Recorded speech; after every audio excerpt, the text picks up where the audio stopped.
We are live. Ladies and gentlemen, the technologies and innovations of the future require cheap, reliable, and abundant energy. From artificial intelligence to advanced manufacturing, a thriving economy needs energy. Energy is truly the master resource. Climate alarmism, however, hamstrings our society by reducing our use of fossil fuels, only allowing the use of expensive and unreliable energy sources like wind and solar. What does the future of energy look like in the United States? Join us as we talk about these topics and more on episode 451 of the In the Tank podcast.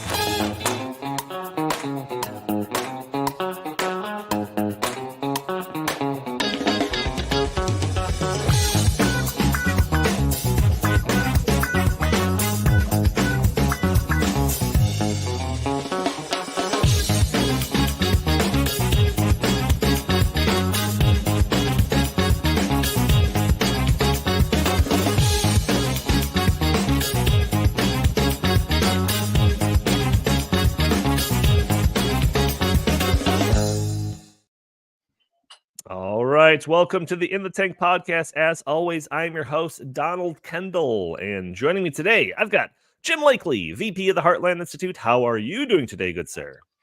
I'm doing just great. I've spent the last couple of days just getting more of the Climate at a Glance series of videos ready to roll over the next several weeks. And I hope that the viewers of this podcast, especially on YouTube and Rumble, will be checking out those wonderful videos from research fellow Linnea Lucan here at Heartland. They are becoming very popular, and I think they're very well done. So check those out, leave comments underneath them, and share them with your friends. Yeah, the last couple that were released, one was on global greening, if I'm not mistaken. The other one's on our hurricanes intensifying. Those are the two that were released this week. That's right. Yeah. I mean, hurricane season has now officially begun, so we thought it would be a good time to put it out just this week to tell you the truth about the historic trend of hurricanes and to kind of counter the alarmism, because every hurricane season, man, it's always going to be the worst. Now, this one is predicted to be worse than most, but actually they're going to be talking about that on this very channel tomorrow at the same time on the Climate Realism Show. So be sure to check that out as well. Fantastic. Also joining us, we have Chris Talgo, editorial director here at the Heartland Institute. How are you doing today, good sir? I'm doing great because summer is finally here, Donnie. Finally here. Summer is here, yes. There is a loud buzzing noise outside my window coming from all the cicadas. There are a billion of them, most of them in my backyard. So, hopefully that's not coming through the microphone, but we'll see. Also joining us, we have a special guest this episode. We have Robert Bryce, author, filmmaker, public speaker, host of the Power Hungry podcast, and all-around great guy and energy expert. Robert Bryce, thank you for being on with us. Great to be here with you. Now, energy expert, my dad said an expert's anybody from out of town. So let me just declaim the expert title. I'm an energy reporter, energy writer, expert. I don't know. So you'll have to leave that to the PhDs at Princeton and Stanford and those kinds of places. Yeah, well, we'll have to just roll with it. Well, Donnie, I know you're a big fan of experts, so. That's true. Yes, I definitely bend a knee when it comes to anyone that proclaims to be an expert. So we'll see how all this goes. We do have a lot to talk about. But before we get into any of our topics, I always have that message that I put at the top of these podcasts. At first, for the audio-only listeners that are probably catching the show on a Friday or later, first off, leave a review for us on iTunes. That'd be greatly appreciated. Also, you could join us at noon Central Time on Thursdays, where we are live streaming on Facebook, YouTube, Rumble, X. You could join the conversation, throw your comments and questions in the chat. Maybe we'll show your comment on the screen. Maybe we'll address your questions on the fly. You can also support the show by using that super chat functionality, which we have enabled. That will guarantee your comment or question is read on air. Or you could help the show out by not spending a penny, just spending a couple of seconds hitting that like button, sharing this content, subscribing if you haven't already, or just leaving a comment under the video.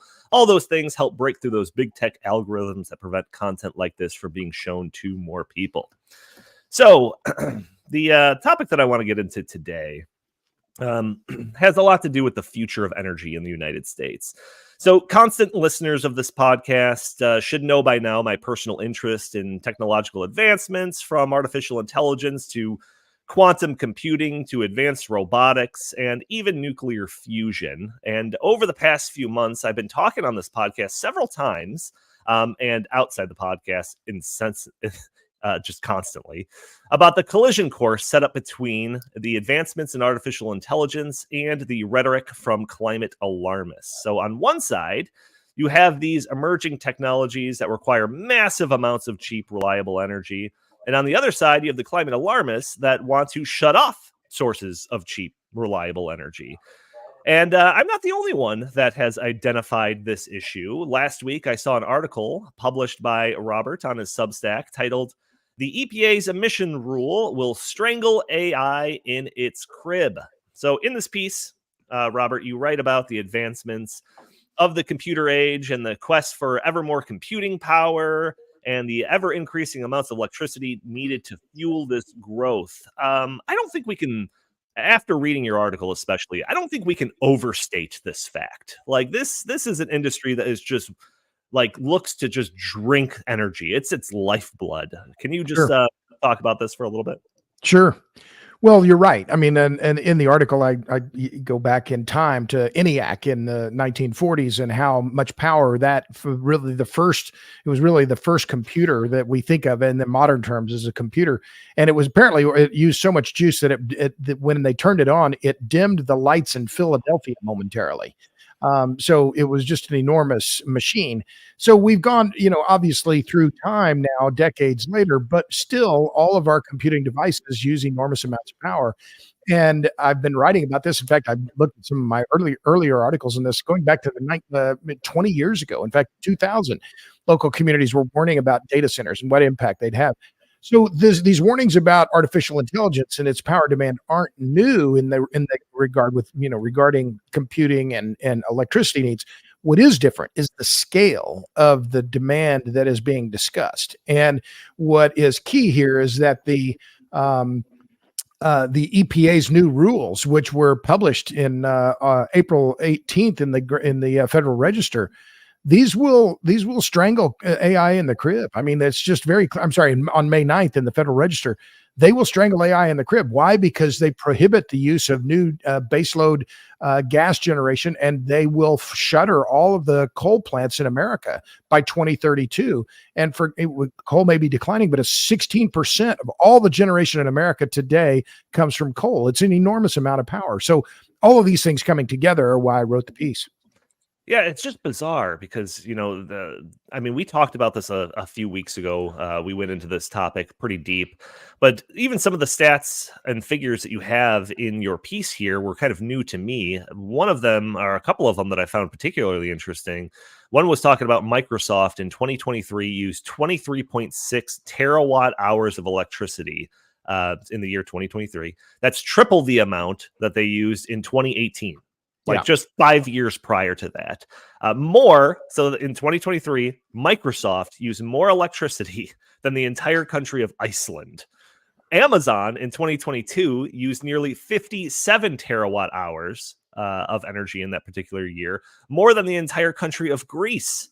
And these are just two firms. Now, granted, they're large firms, but so is Google, so is Facebook, so is OpenAI, so is a whole host of other tech businesses that are getting involved in the artificial intelligence industry. So it's like, while all of this is happening, give us as much energy as possible to power all of this new tech. You've got the Biden administration that's like, you know what we should do? Let's shut off coal. Like, that just seems like shouldn't they be looking at each other as like mortal enemies, you would think? Like, and we just kind of broadly speaking, kind of put them on the same side of the political aisle. Like, it just seems like a collision course, does it not? It is a collision course, and something has to give. And remember, at the same time that the EPA is promulgating these rules, you have the regional transmission operators, the independent system operators warning, saying, look, we're facing a reliability crisis on the electric grid in the United States. This is before the EPA issues this new mandate. You have the North American Electric Reliability Corporation warning about policymaking and how it is negatively affecting reliability. A year ago this month, the commissioners at the Federal Energy Regulatory Commission testified before the Senate Energy and Natural Resources Committee saying we're headed for a reliability crisis. And now this new EPA rule will make the situation yet worse. at the very moment you have all these climate NGOs saying we want to electrify everything, including transportation. So a lot is riding now, and I'll stop now, but it's just this EPA rule, the litigation now underway. The electric co-ops have sued, the public power entities have sued, the investor-owned utilities have sued, so have 27 states. So this fight isn't over yet, but we're playing with fire when it comes to, I'm really mixing my metaphors here, with the reliability, affordability, and resilience of our electric grid, which is our most important energy network. And this administration and the people in the policymaking world just don't seem to care about that. Yeah, it's absolutely bizarre. Jim, I'm going to go to you next, but one figure, I think I might have mentioned this in the last episode where we talked about this, but there was a prediction or a study or some sort of, analysis that suggests that the AI industry alone will consume 85 to 134 terawatt hours of energy annually by 2027. 2027 sounds like a future year, but it's only a few years away. And I'm guessing that this is a conservative estimate. And again, this is just for artificial intelligence. There are plenty of other innovations that are going on that require a ton of energy, things that are happening now, including just streaming and social media and all of that takes a lot of power. And other kind of technologies that are happening now or will be happening more in the future, cryptocurrency, blockchain technology, these data centers and cloud computing, Internet of Things, data collection, quantum computing, automation and robotics, 3D printing, biotechnology. All of these things are cutting edge technology. They're all the cutting edge technological innovation that's coming down. All of these have the ability to be game changers when it comes to the very way society operates. And like I said, it all requires a lot of energy. So is it just like, I don't know, like when I was growing up, especially in like grade school, and it was like, oh yeah, turn off the lights when you leave the room sort of thing. It's like, was there this idea that, yeah, we're booming when it comes to the amount of electricity that we're all using as a society, but maybe it'll plateau eventually, especially if we learn to turn the lights on as we leave the room. I think there's got to be a realization that that is just not the case. What do you think? Well, I mean, you mentioned 2027. We will have enormous power requirements in 2027. That is in the third year of the next presidential administration. That's right around the corner. This as you're going through that list, I mean, it's almost mind blowing how much energy needs we're going to have. But this is the equivalent of starting a settlement. Let's say you bring over 300 people on a ship in the 16th century. And you land in the new world, and nobody knows how to farm. Nobody knows how to hunt. Nobody knows how to feed all of these people. You just stand there and expect, manna from heaven or rabbits to just jump into your pot or something. I don't know. But we're living in a time now where technology is advancing so fast. And, the Biden administration has committed the United States, along with much of the Western world, foolishly into this new green dream energy where just sunshine and zephyrs will power everything we need. And people like us and Robert and other realists have been saying for a long time before the AI revolution came that this is not going to be enough power to power a modern society. What we have now, it's not enough to charge everybody's cell phones if this keeps continuing, because we keep taking reliable baseline power off the grid and replacing it with wind and solar, which is not sustainable. In any definition of the word sustainable you have, wind and solar are not it. They can't even generate enough power to make themselves. You couldn't power a power plant to make wind turbines with wind turbines. You can't do it. And so we have been talking about this for a long time. And what I really think is interesting is that now, finally, even people like Larry Fink, who goes to the World Economic Forum and just goes whole hog into the whole, that's right, it's going to be a new green energy future that we're going to have. We're going to take all of this evil fossil fuels offline because the future is wind and solar and maybe some nuclear, I don't know, but they don't like to talk about it. But when even Larry Fink and now even Mark Zuckerberg are sounding the alarm, now people are starting to pay attention because the AI revolution is going to be extremely energy hungry. Even more energy hungry than if we were to convert to, if we grew the electric vehicle market by 15% in the next 2 years, that would not even have enough draw on the grid, I don't think, compared to what is going to be necessary for the AI revolution. And I'm glad we have Robert on here to talk about this, whether he wants to call himself an expert or not, Robert. I consider you one. But, we talked about this a couple of weeks ago. And if you think that Silicon Valley and that the titans and the people who actually show up at the WEF are going to continue with the green revolution, which will not be enough energy to power the AI of the future, and then just let China do it, because China's building a new coal plant, a couple new coal plants every week. They'll be the ones who develop AI. Do you think that Silicon Valley is going to allow that to happen? So we finally come to the point where climate realism and energy realism is starting to hit the power centers, the real power centers of our global society, and that's big business and big tech. When they realize that they cannot power the future that they want for themselves to dominate the world with this stupid stuff that they just keep promoting through the United States and through Europe, that's when we're going to finally see, I think, some sensible energy policy, or we must. Because if they think they're going to make all that power and keep it all for themselves, for their data centers, while the rest of us can't keep the heat on, can't charge our electric vehicle, get completely priced out of the market, we're going to have to do more, Donnie, than just turn the light off like Dad used to say when you were a kid, but when leaving the bathroom. We're going to have to turn off a lot of stuff at our house so that we can afford to buy food that we will heat up on a maybe with a Bic lighter or something, instead of using gas stoves, because those are going to be banned too. So this is actually really great news that reality is hitting the tech sector in the face. I think that's going to bring a lot of other policymakers around the world around to the idea that natural gas, if you don't like coal, natural gas is fantastic, is way cleaner than coal. And our coal here in the United States that we burn in all the Western world, we burn it way cleaner than China ever does or will. So if you care about the climate, we talked about this all the time. If you care about the climate, if you care about ecology, you want the United States to be burning fossil fuels, not third world countries and not emerging countries like China supposedly is. Chris, I'm going to come to you in a second, but Jim referenced the Larry Fink thing that we've talked about a couple of times on the show. Robert, have you heard this clip of Larry Fink at the World Economic Forum recently? I don't think I have. All right. I try to ignore Larry Fink. I don't know. And then that's good. That's good for mental sanity purposes. But this one blew me away. So I started this, or I started having this thought of this collision course between big tech and the Greens for a few weeks now, probably a month, maybe even more than that. With kids, I've got no sense of time anymore. But this Larry Fink one came out. This video came out after I started talking about this on this podcast, and this blew me away. So if we have that Fink video ready, let's go ahead and play it. This is him just a couple of weeks ago at a World Economic Forum event talking about energy. So let's go ahead and play that if we can, please. And I do believe to properly build out AI, we're talking about trillions of dollars of investing. So data centers today could be as much as 200 megahertz, and they're now talking about data centers are going to be 1 gigawatt. That's what powers a city.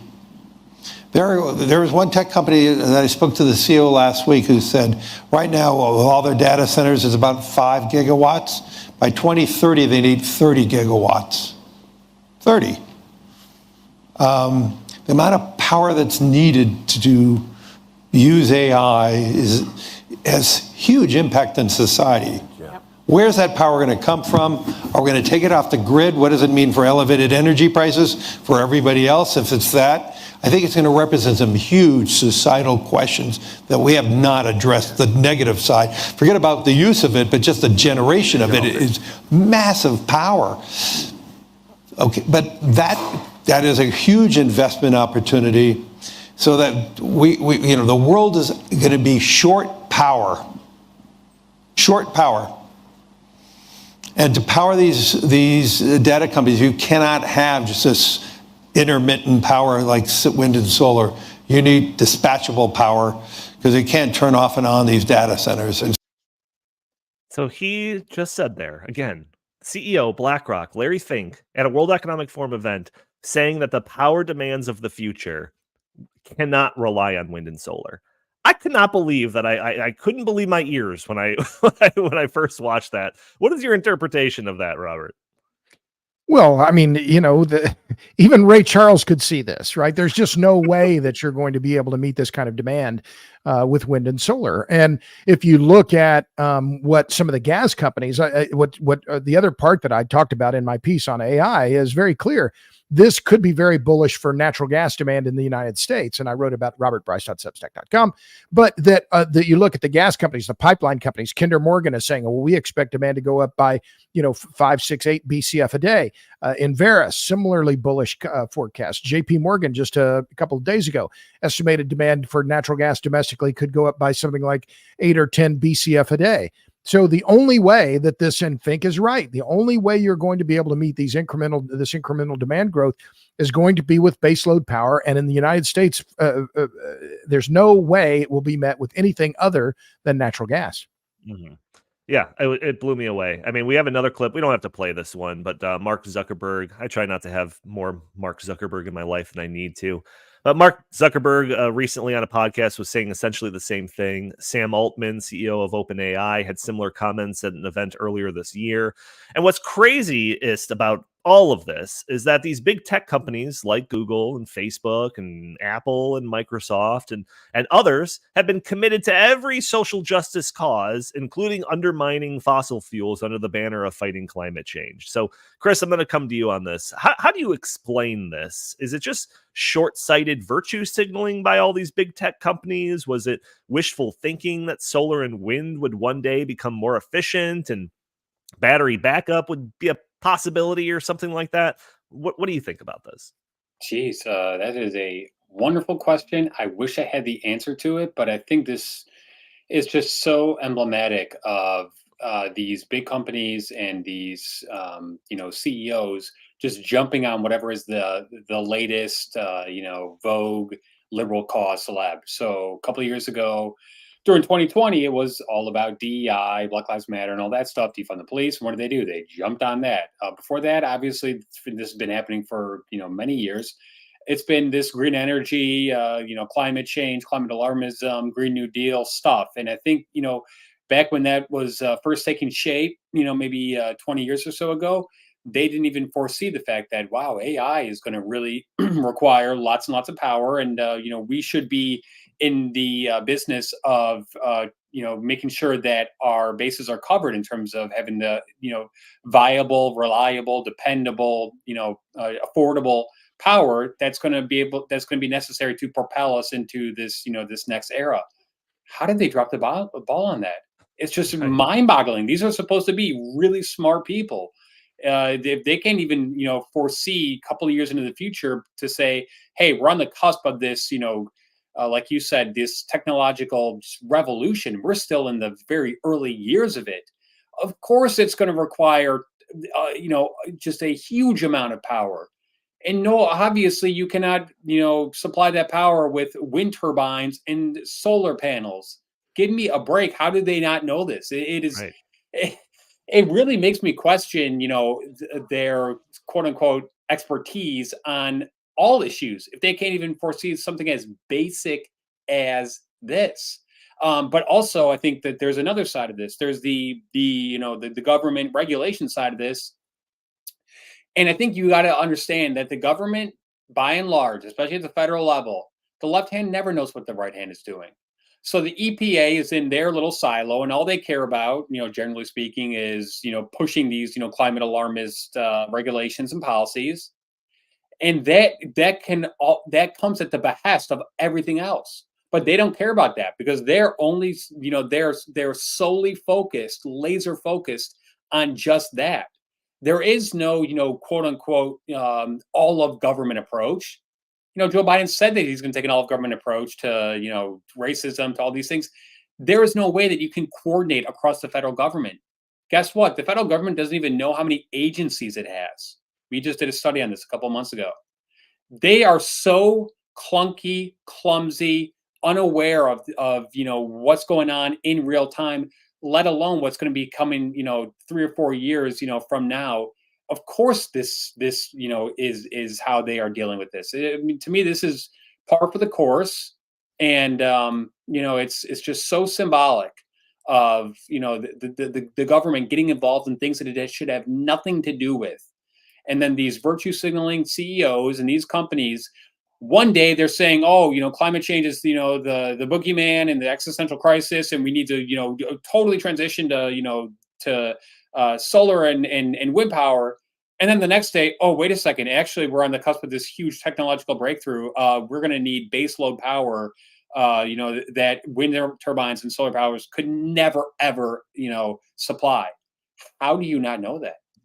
Yeah, no, it's absolutely bizarre. Like it's something that just confuses me. I wish I could sit in a room with some of these like big tech people and just like pick their brain about this very subject. But can I just say one just super quick thing? They might be really smart when it comes to coding, when it comes to all that kind of stuff, but I don't think they're big picture oriented. I don't think that they can think, man, these technologies are going to require, this and the other thing. I think that they are just like the EPA is almost like just solely focused with its head in the sand on climate policies. They're just solely focused on the technological side, and they don't even understand the ramifications and consequences that these new technologies are going to have, let alone the fact that you need to power them. Right. Could I follow up on that quickly, Don? Absolutely. Yeah, jump in. I think that's right, Chris. But this is emblematic of the age we live in, right? That we take our electric grid for granted, and we only notice it when we don't have it, right? We become so spoiled by this always on, affordable, reliable, resilient electric grid, but it is being threatened. And I found the PJM, one of the biggest grid operators, I think the largest grid operator in America, about this EPA rule. They issued a statement. They said about the EPA rule, the EPA hasn't sufficiently reconciled its compliance dates with the need for generation to meet dramatically increasing load demands on the system. Future demand for electricity cannot be simply met through renewables given their intermittent nature. Now, remember, these RTOs, they're very political organizations, but here's PJM saying, you guys, this won't work, to the EPA. And one other quick thing to just, keep this on scale, right? Because I agree with a lot of what, Chris has said already and Don, what you've said, but I think the key thing here to remember is the scale of the challenge. And this is the part where EPA simply doesn't understand what they're doing. And it's really unpardonable that for them to try and issue this rule without understanding what it means for reliability. Yes, coal-fired generation in America is falling, and dramatically so, a lot of it being replaced by natural gas, some by renewables. But last year, and this is an ancient history, last year, the coal-fired generation fleet in America produced more electricity than solar and wind combined. Little known fact, but these are the facts, stubborn facts. So these ideas that we're just going to simply replace all of this just ignores the enormous scale of our power systems. Right. But also just completely ignores the need for affordable, reliable, resilient power. And I agree, the big tech companies are finally waking up and saying, oh, gee, maybe we should start paying attention. Well, yeah, I damn well should. About time. Yeah, but those big power companies have been, complicit in this as well. ComEd, sure. And it supplies power, in the northern suburbs of Chicago, where Donnie and Jim and I live, and they went, full bore onto the, the green energy, policies, and you've got to think that. I mean, I think that they did that for just a quick money grab, because the federal government was showering them with subsidies. Sure. And they wanted to also remain on the good side of the federal government. But shame on them for not actually saying, you know what, this is catastrophic. This is a short term sugar rush. But they did it, and now we're all going to possibly have to pay the consequences, because Donnie, I've said this many times, so where I stand on this. I think that when the all this AI really starts coming into being, and all the quantum computing, all that stuff, well, what they're going to say is, okay, for you, just everyday average working Americans, you're going to have to rely on intermittent power, and hopefully there's going to be enough for you to be able to heat your home in the winter and cool your home in the summer. But if not, well, then so be it, because we could never ever cut power from these data centers. These data centers are so much more important than you. That's where I'm scared that this is going. So it could be a form of rationing, and unfortunately, maybe they're doing it on purpose. Yeah, it's so funny that you've got Larry Fink saying like, "Oh, you can't just have these power, just turning off and on for these data centers." But then, like, not that long ago, there was those calls going out to people in California, like, "Hey, can you not charge your cars during these certain hours when there's peak energy demand?" So it definitely seems like there's a bit of a double standard. Jim, you were going to jump in? Yeah, I mean, one thing, from that Fink video, he kind of moved past it pretty quick, but he said, so what do we do about this? Do we go off grid? Do we go off grid? So what he means by that is a dedicated grid just for AI and big tech, and not for you. So the rest of us, as I think somebody left in the comments, like, we'll be treated like peons, and the big tech will be treated as kings. And so, big tech certainly has the capital to and the political muscle to tell the United States we need our own grid for AI. Like, look at these projections that we have. We're going to need a single company is going to need as much power as a medium-sized United States city. And we can't be on the grid. So we're going to need our own thing. That's something to really look out for. I bet I saw Robert nodding his head, because the easiest solution is for them to take care of it themselves. And then we'll have a two-tiered system. I mean, Larry Fink also said, what about the rising, the skyrocketing energy prices for the rest of us? He just kind of blew past that as well. He doesn't really care about that. What he cares about is powering AI. I'll follow up on Jim's point there. I think that, you already see the tech companies having this ability to secede from the grid, right? All of these big data centers have their own backup power systems, right? So I'm not saying this is where we are necessarily going to go, but I have heard from people at big, very large power entities in the United States, electric power entities, saying, well, what would prevent the big tech guys from just deciding they're going to buy all the power from the nuclear power plants that are merchant plants in America and leave the rest of the grid to fend for itself? So I think all of these things are colliding now. And I'll add one other quick point here, which is, you have had Microsoft saying, oh, we're going to invest all this money in alternative energy, wind and solar and batteries. All of the big tech companies are doing the same thing, saying, oh, we're going to be zero carbon or net zero carbon, or, we're going to, what do they say?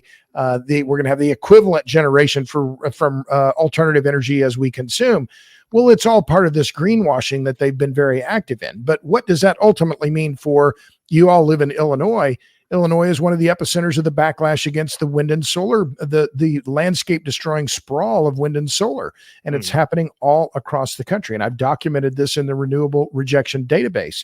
But these big tech companies, the big utilities, the big banks, big NGOs, big law firms, they don't give a crap about what's happening in rural America. And they don't get paid. They don't get tax credits if they don't build lots of wind and solar. So there are a lot of things that are coming into conflict here, but at root, I would say it's going to be what the land use conflicts, both for the siting of wind and solar and the siting of high voltage transmission lines, because of this new jump in this ongoing projection for high or big increases in electricity demand.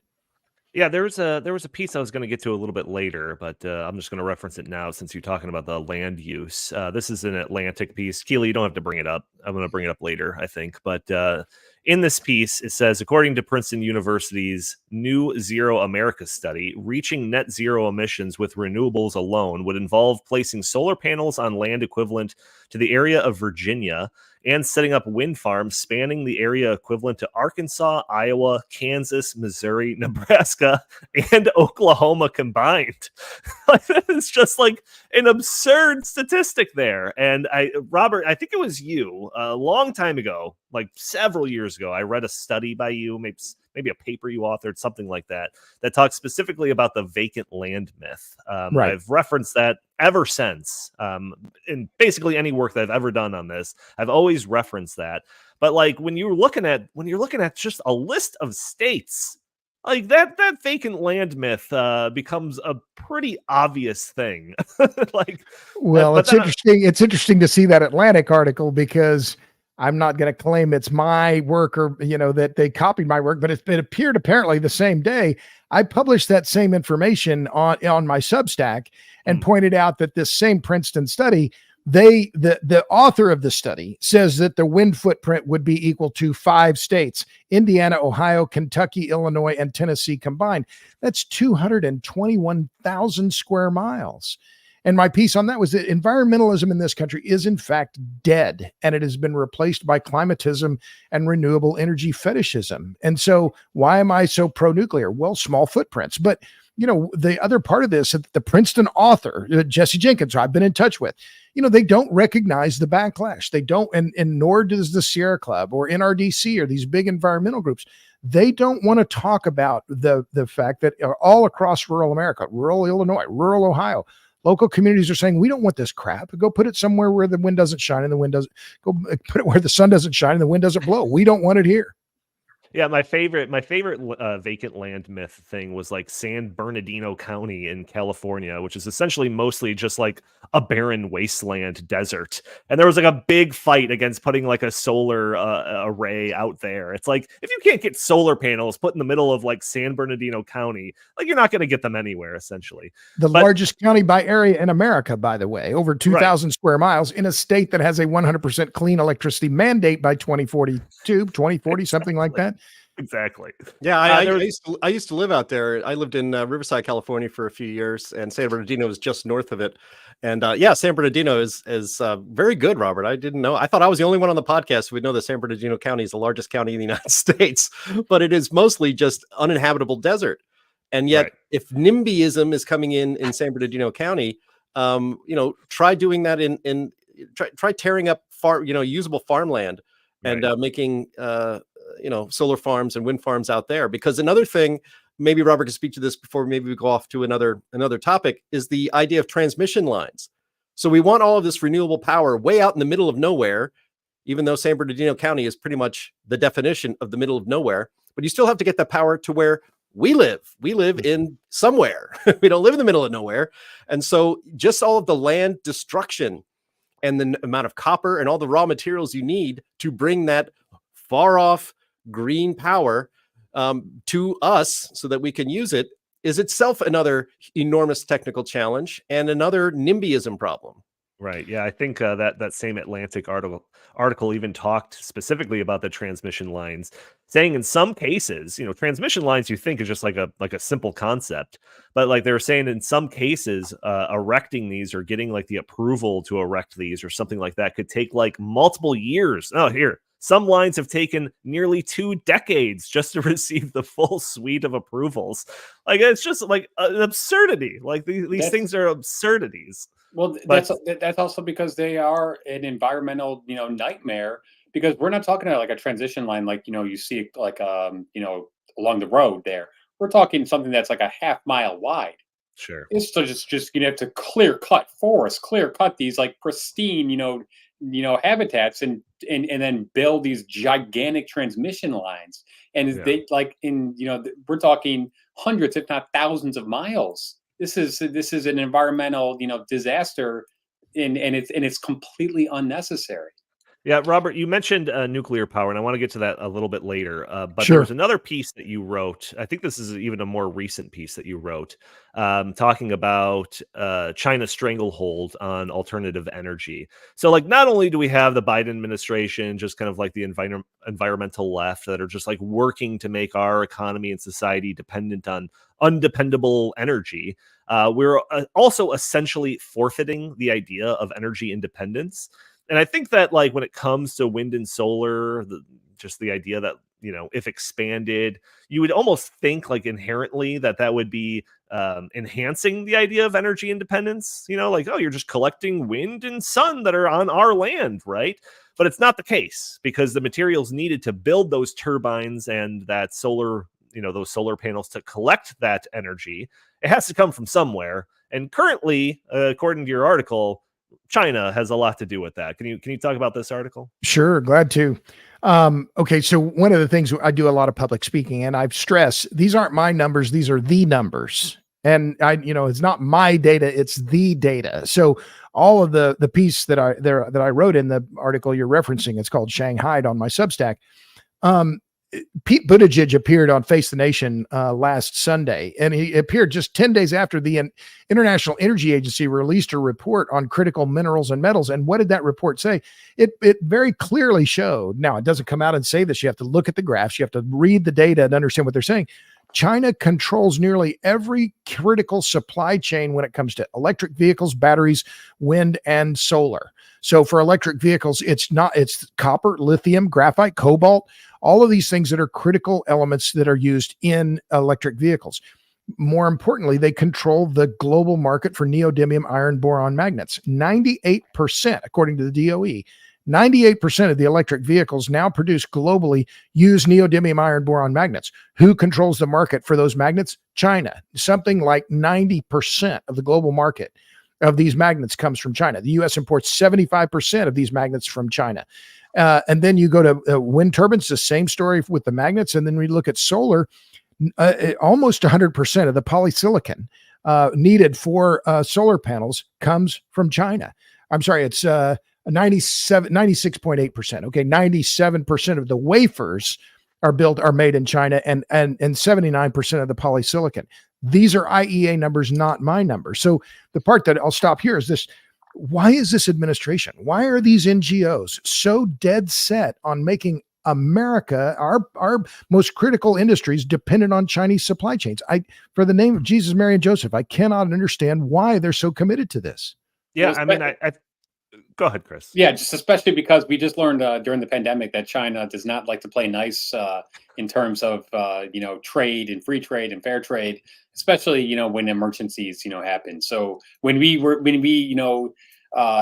became dependent upon China for our medicine and our antibiotics and our medical surgical gloves, maybe that was a really stupid idea, and maybe it'd be even stupider to become dependent on China for our entire renewable energy boondoggle government mess.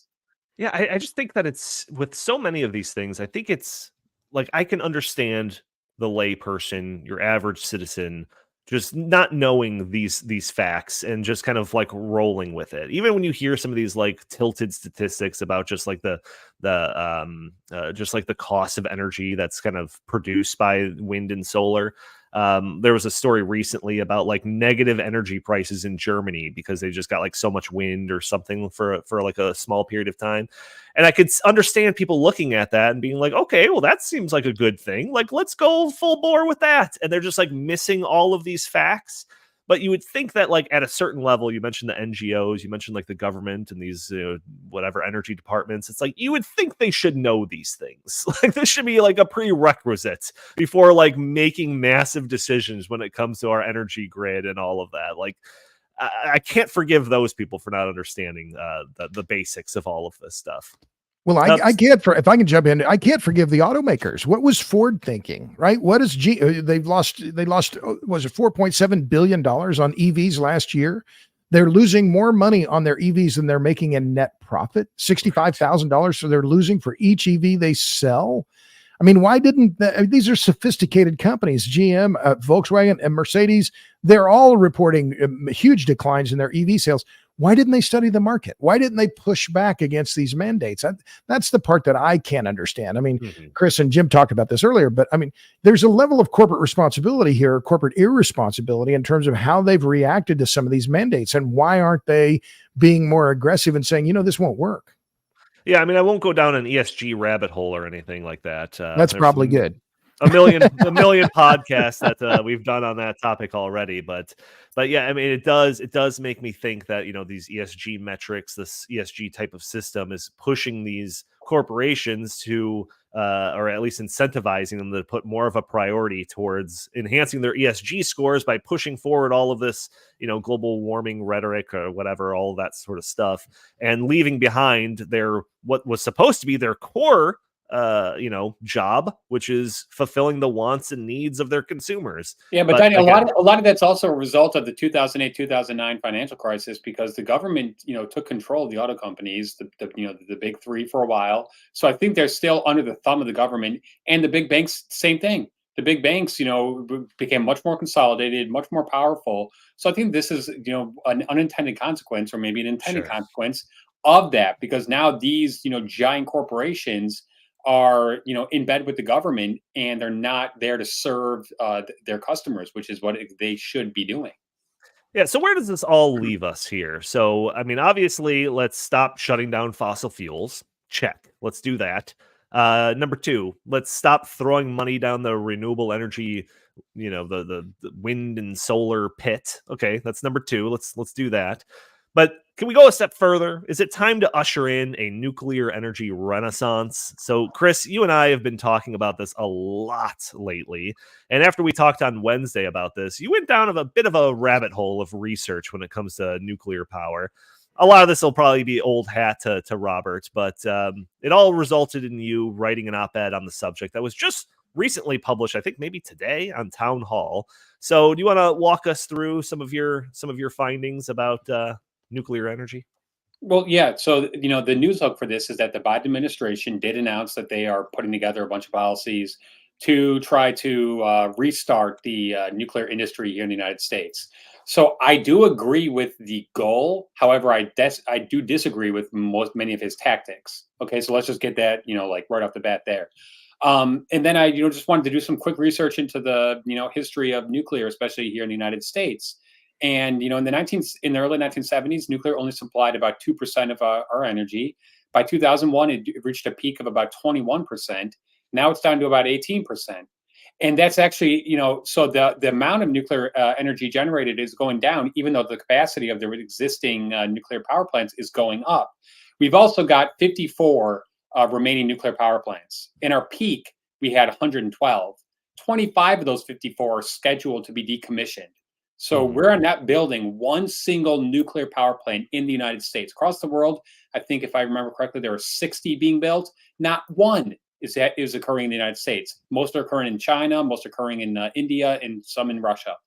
So then I just wanted to kind of just real quickly go through some of the myths. The myth is that nuclear power is unsafe, and they always point to Chernobyl and they always point to Fukushima. Well, for those of us who watched that Chernobyl miniseries on HBO, which I highly recommend, we know that the Chernobyl disaster was a man-made disaster. We also know that Fukushima was a tsunami.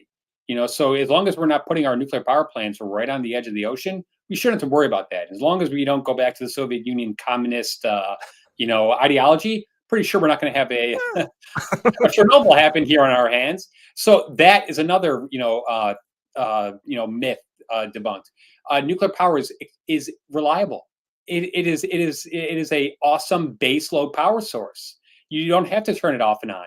You don't have to. They don't require maintenance really, as coal and other power plants do. They require maintenance, but not nearly as much maintenance, so that you can keep the power constantly being generated.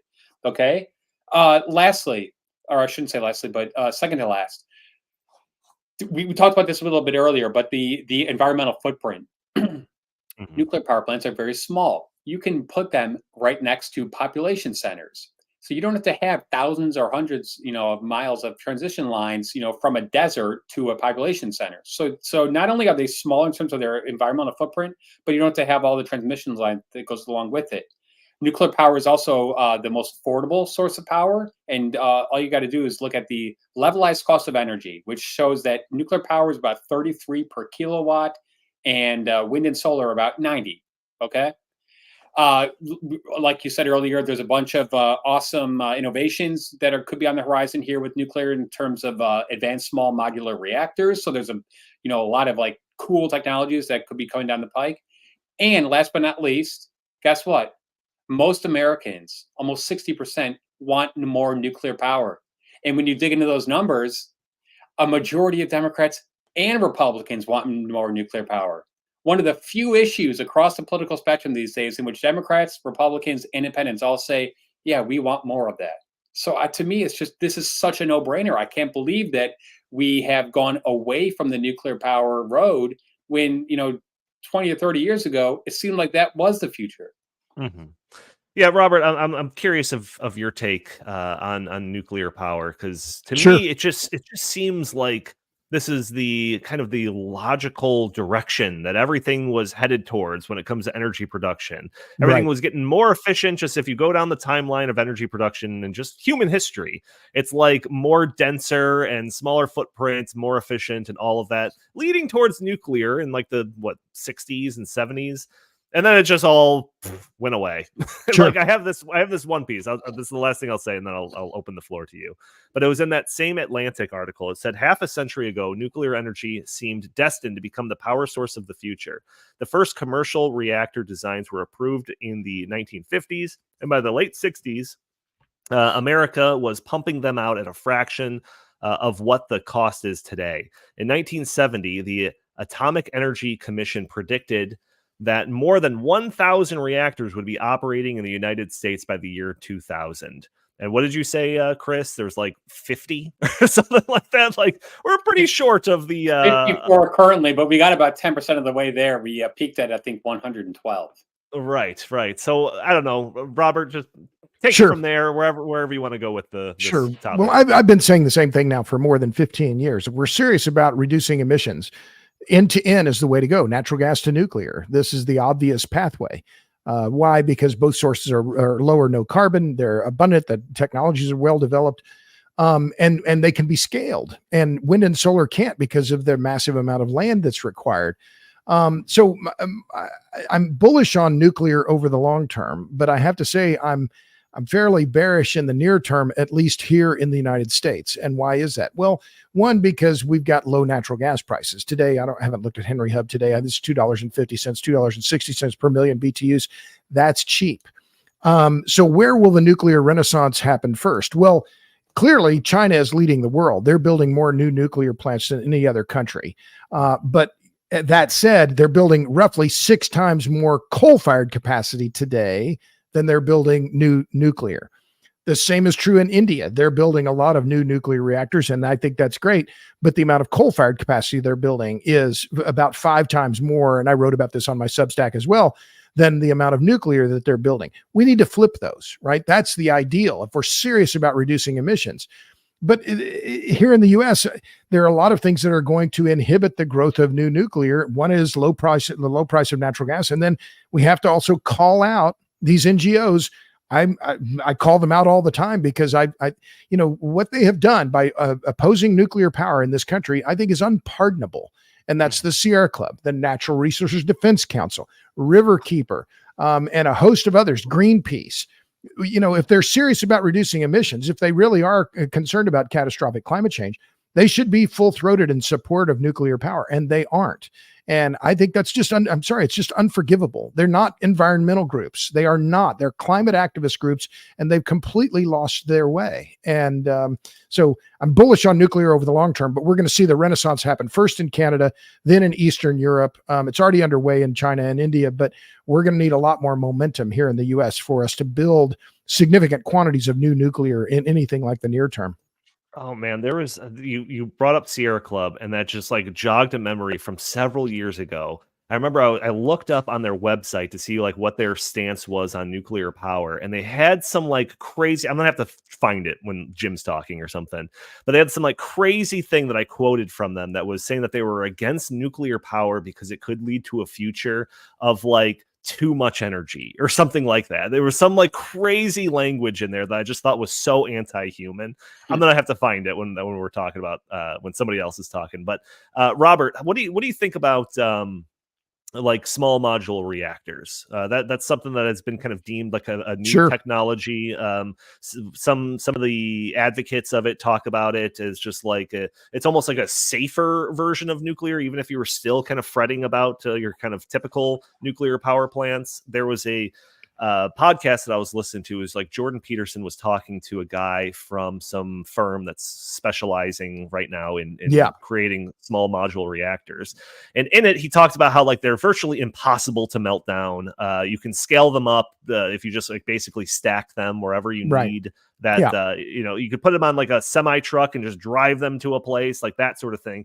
But in the podcast, he talked about the what's really hamstringing him from like really kind of scaling his operation is there's a bunch of things, but one of them that he really highlighted was just like the government red tape that he has to get through, and how to get like any new nuclear product out there on the market. It's like several years of red tape that you have to go through. So it's like is that something that could realistically happen if there is some sort of I don't know, Sure. public mandate to like unwind that and allow like a better proliferation of this newer technology? What are your thoughts on this? Sure. We have lots of paper reactors and good designs, ones that could be built, but we're not building them. So I wrote about this on my Substack a few months ago. The headline was "Nuclear Now?" ? There are a lot of designs that could be built that are really, quite good. Gas-cooled reactors, molten salt, liquid, the regular light water reactors. Many good designs, and whether small ones are better or than big ones, we don't know. If we're going to talk about AI, well, and gigawatts of new demand, well, let's build gigawatt size reactors. Why would we mess with ones that are 20 or 30 megawatts? Instead, let's go ahead and build a bunch of big ones. But the problem is capital, regulation, and fuel, and they all have to be resolved at the same time. And unless you resolve the regulatory problem at the Nuclear Regulatory Commission, you're not going to get the capital, and you're not going to get domestically produced fuel. And that's one of the other issues now. 25% of all the nuclear fuel used by reactors in the United States comes from Russia. So we have a very tenuous, not completely tenuous, but we don't have a robust supply chain when it comes to the fuel, and particularly for HALEU, the high assay, low enriched uranium that a lot of these advanced reactors need. So again, if we're going to go nuclear, it's not going to happen quickly. It's not going to happen cheaply or, without robust support from both sides of the aisle in Congress. And that's a problem because the Democrats are coming around, but you have yet to hear Joe Biden use the phrase nuclear energy. He just hasn't, he's a Democrat. They they have been reflexively anti-nuclear for decades. Now, are they coming around slowly? Yes. The White House has made some positive noises around it. That's great. It's not enough. Yeah, Jim, I don't know. Where do you stand on all this? It's been a topic that I've been bringing up a handful of times now on the show. I mean, we've talked in the past with Michael Schellenberger and about the concept of, it seems like the left doesn't like energy sources if they work well. Like free energy. I remember this is another thing. Man, I'm scraping the back of my brain for all of this stuff. But there was when there was news back in like the 70s that some scientists in Utah stumbled upon the idea of like cold fusion. And this is supposed to be like the first step towards like free, unlimited energy and all of this clean, free, unlimited energy, all of that. You had a bunch of environmentalists out there come out and be like, oh, this is terrible. This is going to lead to just like unimaginable growth of populations. We're going to be overpopulated. There's going to be more pollution and garbage piles and all of this stuff. So, I mean, do you think that the left will ever fully come around and support nuclear energy? Because I kind of think they won't. What's your thoughts on that? No, I don't think they will. I mean, Robert was nailed it. When he talks about, I'm old enough to remember when the Sierra Club and Greenpeace and the Natural Resources Defense Council were actually interested and were active in preserving the ecology of the United States and the world. And now they've been completely co-opted and taken over by the climate cultists. They are anti-human. Again, that's what that's kind of the theme, and that's what woke up Michael Schellenberger from being a liberal, lefty-leaning environmentalist to looking around and seeing that he was surrounded by complete nutjob cultists. Same thing happened to Patrick Moore, co-founder of Greenpeace, who has spoken at several of Heartland's climate conferences over the years. He left the organization because he realized that they were a doom cult and that they don't want more humans on Earth. They think that humanity is a virus, like in the Matrix. And so you won't see the left, you won't see the Democrats embrace nuclear energy anytime soon, if ever, because their fundamental belief system, not logic system, not science-based system, belief system, is that humanity is bad and that nature, as if we're not part of nature, but nature is good. And so you want to reduce what's bad and increase what's good. And so they don't want cheap energy. Look at Africa. Africa is today, of course, and has been for centuries, sitting on enormous natural resource wealth, and the internet, the IMF, the international banks will not allow investment in there to extract those natural resources, not for use in anywhere else but Africa. They are forcing them to be poor because they don't want them to have natural gas plants or nuclear plants or, God forbid, coal-fired power plants to raise their populations out of poverty. Because if people are allowed to prosper, that usually means more people. And these people don't want more people. They want less people. In fact, another podcast that we had, I don't know, maybe it was a year and a half ago. Remember that clip from is it the chimp lady or the gorilla lady? I can't remember, but Jane Goodall. And she said that ideally the population of the world would be about 500 million people. So just casually throw off the idea of a genocide of what is that? About 90% of people on Earth. 7.5 billion people. Right. Whatever, but she's of the mind that humans are literally destroying the Earth. And so we need to have dramatically fewer of humans on the face of the Earth. And so that's why they don't want that's why they don't want affordable energy. That's why they don't want nuclear energy, because nuclear energy when you scale it out is cheap and reliable and on all the time. So I think, they call energy the master resource, right? And that's because it underpins everything in society. From back to when we were cavemen, fire, wood energy was the only energy that we had. And then when we got to the Industrial Revolution and invented the steam engine, it was energy that made that happen.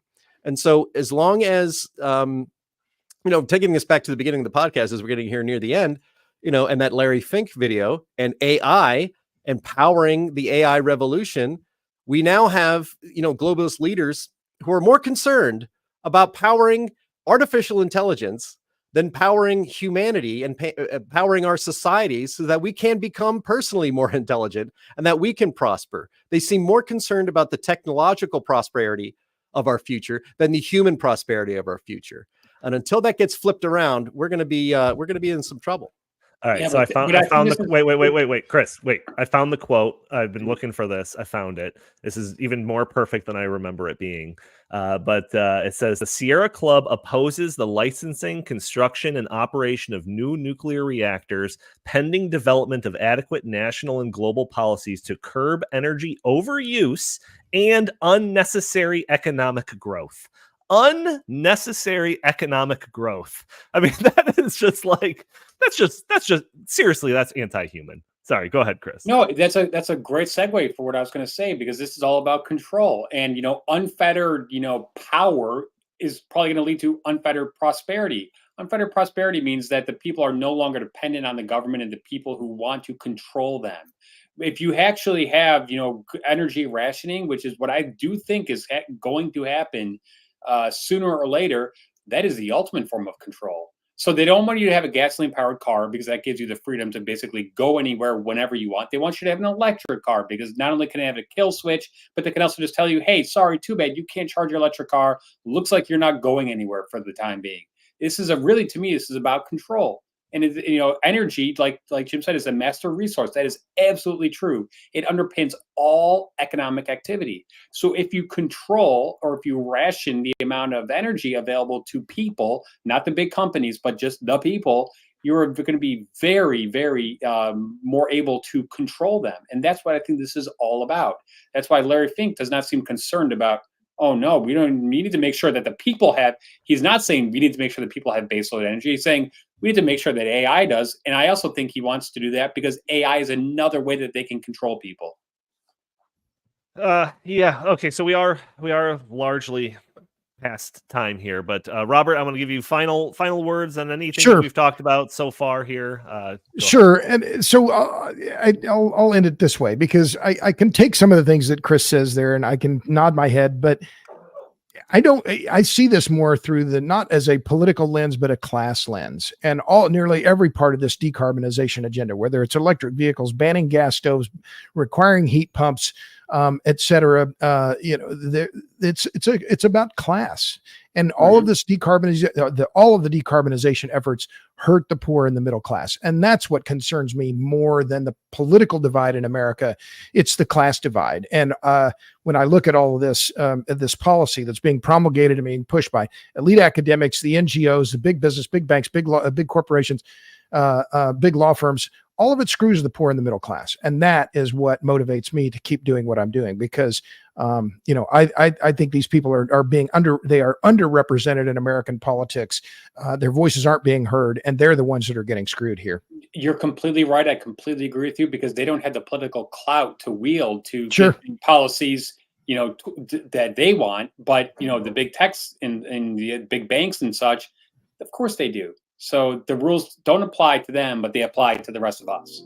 Yeah, so I was just Googling, this is the last thing, and then we'll just wrap up the show here. But I was just Googling that quote, the unnecessary economic growth and Sierra Club, just to see if I could find that specific post off their website. And according to this one thing that pops up right on the top of my Google search, it says that Sierra Club deleted that last part, the unnecessary economic growth, from their website in 2016. So, Yeah.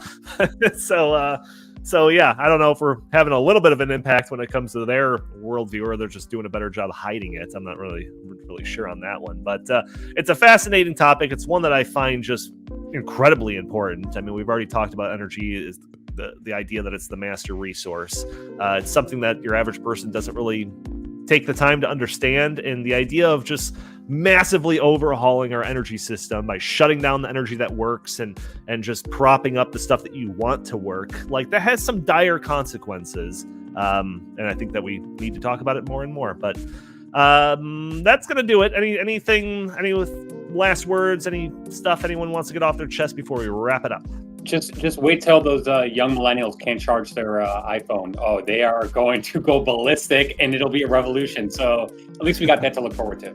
Yeah, we'll have the yellow vest movement based on that alone. Thanks right. a lot. Thanks a lot for having me on, y'all. It was great fun. Oh, of course. Yeah, I'll give you a minute to pitch all of your stuff too. But I just want to thank everyone for joining the podcast. Join us every week for a new episode of the In the Tank podcast. Every week at Thursdays at noon Central Time. If you are an audio-only listener catching this show on a Friday or later, leave a review for us on iTunes. That'd be greatly appreciated. And like I said, join us for the live stream on Thursdays at noon, where you can throw your comments and questions in the stream. We'll show your comment on the screen. Maybe we'll address your questions on the fly. You could also help out the show by hitting that like button, subscribing if you haven't already, sharing this content, leaving a comment under the video. All those things help break through those big tech algorithms that prevent content like this from being shown to more people. If you'd like, you could follow us on X at In The Tank Pod. You can send us your comments, questions, or suggestions to the show by emailing us at inthetankpodcast@gmail.com. Jim Lakely, where can the fine people find you? At J Lakely on X/Twitter, at Heartland Inst on X/Twitter, and always visit heartland.org. Fantastic. And Robert Bryce, where can people go to find your work? I'm sending everybody to robertbryce.substack.com. Fantastic. And Chris Talgo, what do you have to pitch today?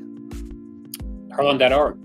Great stories up there. Great opinion stories. Just, so much great content. Go check it out.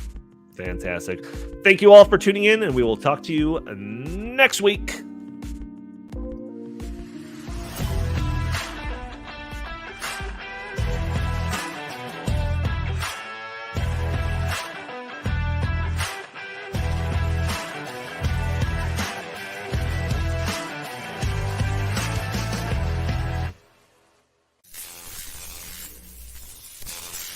He's a lion, dog-faced pony soldier.